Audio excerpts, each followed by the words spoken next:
Hi, I'm Courtney Smith, and welcome to my Positive Behavior Supports and Intervention. I hope you enjoy. My observations were conducted at the Children's Learning Center located in United Cerebral Palsy of Nassau, Roosevelt, New York. The Children's Learning Center is a private school that provides services to children in all districts and with special needs, starting at early intervention, ranging to age 21. The Children's Learning Center welcomes students with a broad range of mild to severe disabilities, including speech and language delays, physical disabilities, and developmental delays. Direct related services are given, including speech and language therapy, occupational therapy, physical therapy, vision services, mobility, and psychology support. The observations occurred in a classroom designed for 5 to 8-year-olds. The class is made up of 5 girls and 7 boys. While some students have physical disabilities, others have speech delays, developmental delays, and behavioral issues. There is 1 special education teacher, 1 certified teacher's assistant, 3 classroom aides, and 1 one-on-one aide.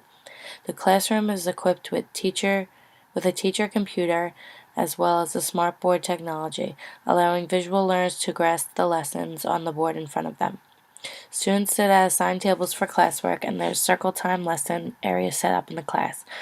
A visual daily class schedule is posted on the wall, as well as individualized schedules presented at the students' assigned seating.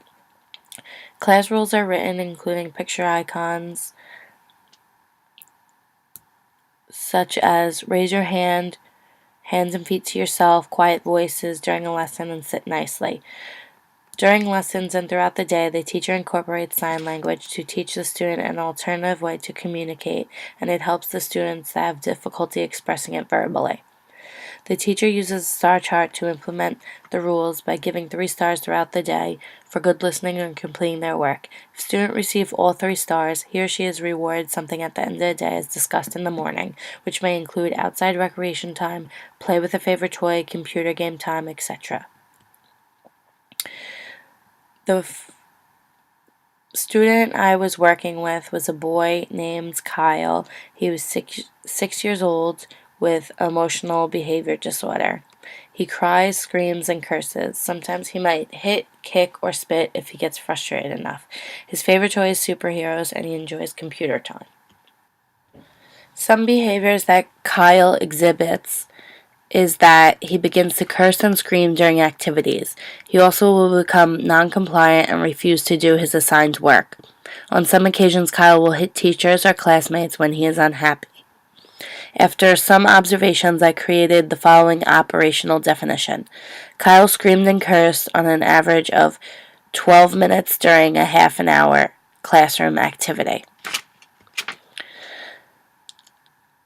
The major behavior was that Kyle was screaming and cursing during transition to lessons. This behavior is a problem because it is very disruptive for the class to continue with Kyle's constant screaming, which affects the students' learning. To address Kyle's problem behavior of screaming and cursing, I created a functional behavior assessment for him. Distant predictors included changes at home because they had just recently moved to a different apartment. Precursor behaviors include non-compliance when transitioning, which then leads him to cursing and screaming when he is told to follow directions. Immediate antecedents include transitions, specific times of the day, and changes in routine. An immediate consequence is that the incentives are lost for Kyle. Kyle's outbursts show that he is expressing frustration. Kyle needs more structure within activities and transitions. He is indicating his frustration as well as his need to take a break. When transitioning occurs within the context of classroom activities, the student displays screaming and cursing in order to avoid task and gain attention, and these target behaviors may be related to indicating frustration.